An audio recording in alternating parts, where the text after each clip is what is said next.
এক দেশে ছিল এক অদ্ভুত নিয়ম। সেই দেশের জনগণকে ভয়ঙ্কর শাস্তি দেওয়া হতো। কেউ কোনো অপরাধ করলে তাকে ক্ষুধার্ত সিংহের সামনে আটকে রাখা হতো, আর সেই সিংহ তাকে জ্যান্ত খেয়ে ফেলত। এই দৃশ্য দেখার জন্য দেশের জনগণ দলে দলে ভিড় করত সেখানে। একবার এক গরিব দাসকে তার অপরাধের জন্য শাস্তি দেওয়া হচ্ছিল। তার অপরাধ ছিল এই যে সে তার মালিকের কাছ থেকে পালিয়ে এসেছিল। চারদিকে উঁচু দেওয়ালে ঘেরা একটি জায়গায় তাকে আটকে রাখা হলো। এরপর ভিতরে ঢুকিয়ে দেওয়া হলো এক ক্ষুধার্ত সিংহকে। ভিতরে শুধু অপরাধী দাস আর ক্ষুধার্ত সিংহ, আর কেউ নেই সেখানে। দেওয়ালের বাইরে থেকে জনগণ এই দৃশ্য দেখছিল। টান টান উত্তেজনা বিরাজ করছিল সবার মাঝে। সিংহটি তার স্বভাবসুলভ ভঙ্গিময় দেহে যাচ্ছে দাসটির দিকে। সে আবার ঝাঁপিয়ে পড়বে তার উপর। একদম কাছাকাছি চলে এসেছে। লোকটি ভয়ে কাঁপতে লাগলো। এখনই সে সিংহটি খাবার হতে যাচ্ছে।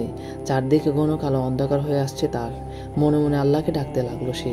কিন্তু এ কি, সিংহটি তার সামনে এসে পা গেড়ে বসে পড়ল। মাটিতে শুয়ে বিড়ালের মতো দাসটির হাত দুটি ছাড়তে লাগলো। উপস্থিত জনগণ এই দৃশ্য দেখে অবাক হয়ে গেল। তারা দাসটি জিজ্ঞেস করলো, কি ব্যাপার ভাই, সিংহটি তোমাকে আক্রমণ করলো না কেন? সে তখন বলল, আমি একদিন এক বনের পাশ দিয়ে যাচ্ছিলাম। তখন রাস্তার পাশে এই সিংহটি পড়ে থাকতে দেখি। তার পায়ে কাঁটা বেঁধেছিল বলে সে ব্যথায় কাতরাচ্ছিল। তার এই অবস্থা দেখে আমার মনে বেশ দয়া হলো। আমি তার কাছে গিয়ে তার পা থেকে কাঁটাটা টেনে বের করে দিলাম। এতে সে বেশ আরাম পেল।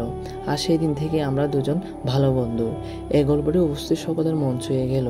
খুশি হয়ে তারা সিংহ আর দাস উভয়কে মুক্ত করে দিল। এরপরের ঘটনাটা আরো সুন্দর। জনগণ অবাক হয়ে এ কাণ্ডটি দেখছিল। সিংহটি দাসের পেছন পিছন এমনভাবে হাঁটছিল, দেখে মনে হচ্ছিল সিংহ তো নয়, যেন ওটা তার পোষা বিড়াল।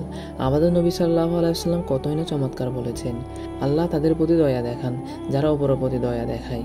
অতএব তোমরা দুনিয়াবাসীদের প্রতি দয়া করো, যাতে আসমানে যিনি আছেন তিনি তোমাদের প্রতি দয়া করেন।